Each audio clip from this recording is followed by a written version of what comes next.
This video is sponsored by Nail on the Head Renovation Pros, a renovation company specializing in junk removal. As you can see here, the guy is throwing out the junk. I was over here on the Instagram so you guys can get a closer look. They are putting up drywall here. They also do painting, pressure washing, other household minor repairs. So yeah, head on over to the Instagram. Their website is www.northrenovationpros.com. Thank you, Nail on the Head. Thank you for clicking on the video. Welcome back to the channel. Y'all saw how my elbow didn't get on the table.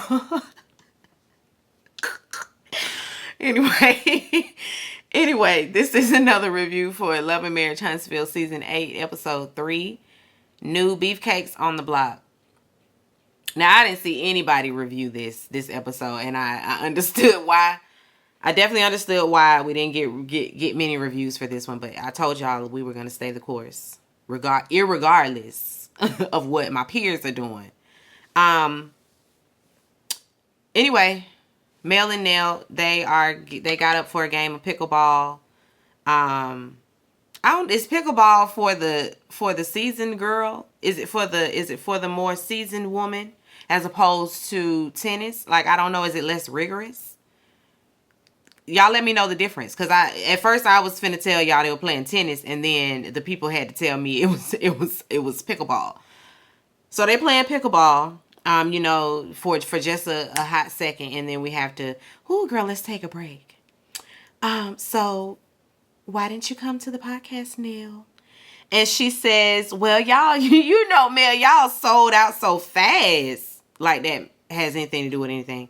And she says, and then I was in McDonough, Georgia, visiting some friends, and Mel is like, and me too, girl. What that got to do with anything? Anyway, she gave her excuses when she could have just called Mel and asked, for some tickets to purchase, because Stormy was there and Stormy didn't get an invitation or nothing like that. So you making excuses. Nell asks about Martell going to jail. Mel shares what he did. Nell now understands, now that she has the full backstory of this man trying to blackmail her with some revenge porn. She understands. Now she got some details. She asks how Mel feels about Martell's interview. And Mel said, I ain't see it. But she sees that it did backfire. Nell says she's been dealing with, her own issues over there on the social media as it relates to family. Mel says she did see that. So she tuned into that. Apparently, there's been a falling out with Nell, Chris, and Chris's daughter, Lexi. We saw that from the last time we saw her, that she the black sheep. She says she the black sheep.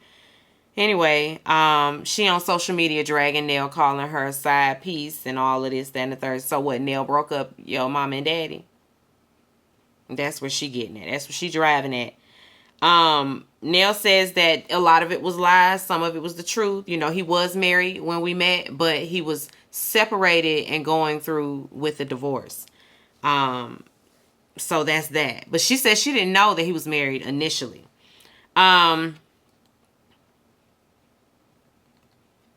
It's giving Chris married his side piece. That's what it's sounding like. She just stuck, That's unfortunate if that's how y'all came to be. I mean, sometimes that happens. That happened in my own family. Like, we won't name any names or nothing like that, or what side they on or nothing like that. But I got a family member that went through that, and that man left. And he's still with that lady. My mama, to this day, I'm sorry, y'all. Damn, I done gave it up. I done gave away whose side it was on. But anyway, my mama, she, to this day, this is what she got for him. If she got to see him. Them folks. Anyway, let me get back on track. Mel, she feel a way about nobody coming to the podcast. Y'all see what happened to my nails? Sorry. It's really distracting. Anyway, it's so ghetto when these things happen, because it's like, ugh. Anyway, Mel, she feel away about the people not coming. She's saying like, I don't understand why y'all wouldn't come. Like your boss is hosting an event, you wouldn't show up, girl. You the only one be kissing Carlos ass. The rest of them folk like, if I'm not obligated contractually, have a good time. She said she gonna meet up with Kimmy and Tisha, so she gonna ask them when she see them.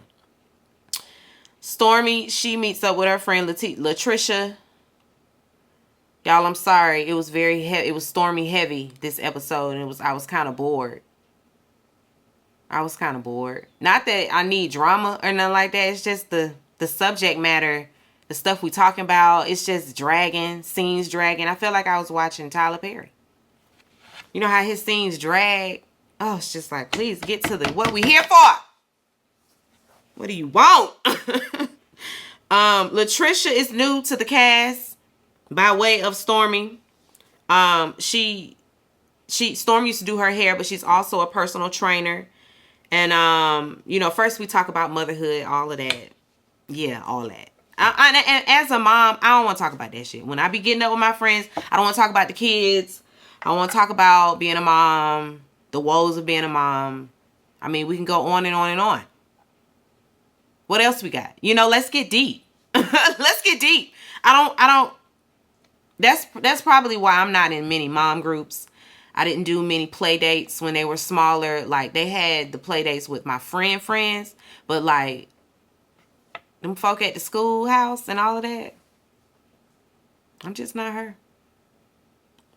Anyway, they talk about that first, and then Fran changes the subject. She's, like I said, she's a trainer. She ran into Tisha at the gym. Tisha wants to get trained. She's a little reluctant because she don't know. Stormy, am I supposed to like her? I don't know.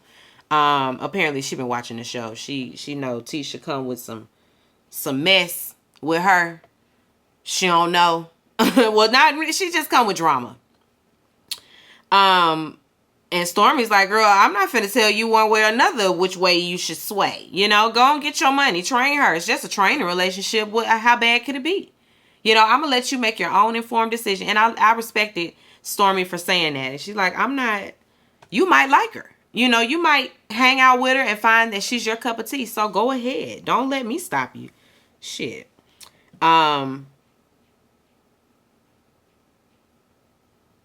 Stormy is like, listen, I know what she may feel a way about me, and I get that because I done called her husband a bitch, and I still feel that way. So that's where we at with it, but without all of that, she cool. She cool with me. Stormy, they talk about going to the gym, and Stormy's been going. No, not Stormy. The lady be going to the gym a lot. It was almost as if Stormy was trying to find some type of topic of conversation where she could lead this lady down the road of introducing us to who she is and what she got going on and all of that. Cause so talk to me about how you got started with training. Girl, you know her.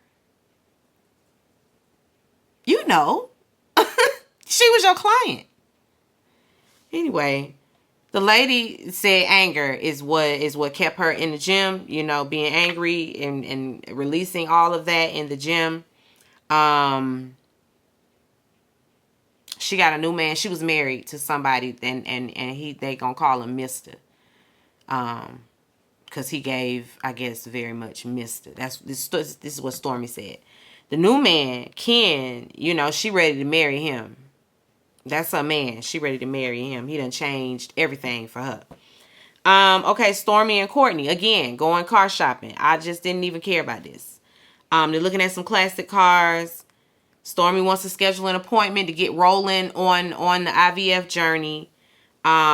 Courtney he seemed a little hesitant. I don't know, but he's just like, listen, let's just get the ball rolling so I can get on board. They talk about the pros and cons of having a surrogate. She shares that she met up with Latricia. He and Latricia go back to high school, so he know her. He's like, okay, cool, that's cool. We should double date. Courtney say, as long as it's not at the gym. Latricia and Ken, they're both gym rats, so he walking around all swole. He looking real swole as fuck. She got 3 kids from her previous marriage, and he comes with a stepdaughter because she his regardless. And soon, hopefully, they'll be a blended family. I'm like, not one of these. Not one of these. I can't stand an unmarried person that got to constantly say to they person, soon will be Mr. and Mrs. Soon will be a blended family. Hopefully soon we'll have... Girl, stop begging him for no damn... Don't beg that man for no ring. Okay, when it happen, it happen. If it don't, it don't. Whatever. But you ain't got to constantly remind us that y'all have marriage on your mind. Just do it. Just do it. Anyway, they talk about her training Tisha. She says she treading lightly. He advises her not to, don't be playing into no bone carrier role. Train her and go. I don't know why she needs advice on this. It's just stupid. Anyway, they give us the rundown on who they know in the group. They got to tell us that. Everybody got some interminglings at the gym. Everybody know each other from the gym, I presume. I don't know. Again, we got to talk about marriage instead of just going to get married. I guess we're going to get a proposal this season from him. I guess. I don't know. Mel, she meets up with Kimmy and Tisha at this plant shop. They're going to do a potting class. They update each other on, what's going on. Because they walking up to one another saying Happy New Year. So that's how long it's been. Kimmy shares that her mother was diagnosed with breast cancer. To have gone through it, and then she is, having to support her mother with it. I am so sorry, Kimmy. But there's an upside because she says her mother is doing well. Her mother has had, the surgeries and all of that. She's doing really well now. So, good. I'm glad to hear that. Life has been lifing, but I'm glad to hear that, we're on the other side of it. Tisha's been balancing, work-life balance like she always saying. She thought she was going to be able to work and be a working lady and be male. But she can't really do all that because her kids still in school. They still got this practice, that club. She got to be involved. And so that's important to her. Mothers do this all the time. It's very passive-aggressive. From the stay-at-home mom to the working mom. We don't have to try to one-up one another with who's the best mom. We don't have to do that. We ain't got to do it. But it always happens. Hence why, I don't want to do it. So, no, I be telling my husband all the time, no, I don't want to double date. No, I don't. If I don't already mesh with that woman in some form of capacity and, we cool already, I don't be open. I don't be open to it because my personality type don't really get along with everybody. I'm one of those people that I can honestly say I don't think I play well with others all the time the way I should, because sometimes people just rub me the wrong way. They just do. I be right about them though. Make no mistake about it. I be right. Anyway, Tisha brings up the arrest. Was it true, that this happened months ago and you just now filing, they just now arresting? What's going on? Tisha want to know, did you set this man up? Mel say, you ain't asked your husband? Because he made a statement. I mean, she said, I was approached plenty of times about y'all business and I never was out here making statements and saying that I knew anything about you or your situation. But okay, she said, it's not on you. I'm going to talk to him. I'm going to have a conversation with him. But I wanted you to know first that I was going to approach him about that. Tisha don't say nothing. She going to stay out of it. Mel continues to share, about what happened. And again, both Tisha and Kimmy understand and get it. Tisha say, that's some fuckboy shit. Yeah, it is. It is. Anyway, Mel, she says that I'm surprised I didn't hear from you, Tisha, because last time, you was quick to call my line about the details, when it came to Arian and Martell and all of that. You was quick to call when the blogs dropped something. So I'm surprised I didn't hear anything from you. And Tisha's just like, girl, I don't be knowing. I don't be knowing when is the right time to be a friend to you because I just don't be knowing. Kimmy say, well, I ain't reach out because I was left out. Well, no, actually, she did reach out. Kimmy said she called. Mel was denying that she called. And Kimmy was like, no, I absolutely called. I called. I sent you a text message. And then Mel's like, oh, yeah. Now she remember. But anyway, Tisha apologizes for the oversight. Okay, so why y'all didn't come to the podcast?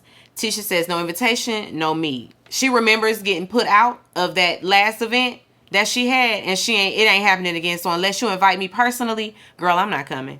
Also, Kimmy is like, I'm not on that, but the millimeters, they nasty.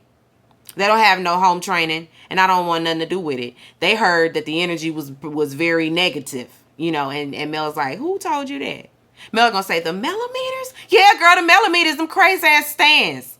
Them bitter ass middle-aged women that stand down for Mel. Yeah, girl, the millimeters. Those people. Stop acting like you don't know who they talking about. You know your fans crazy. Anyway, why y'all ain't come to the podcast? Kimmy, like I said, she said she don't like the millimeters, so she wasn't going.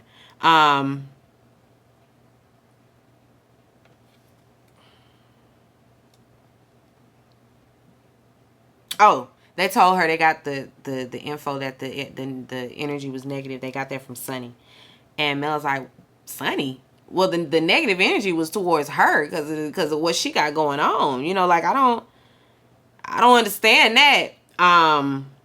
They talk about girl code. I don't even know how we got there, but then Mel starts being weird when Destiny is mentioned.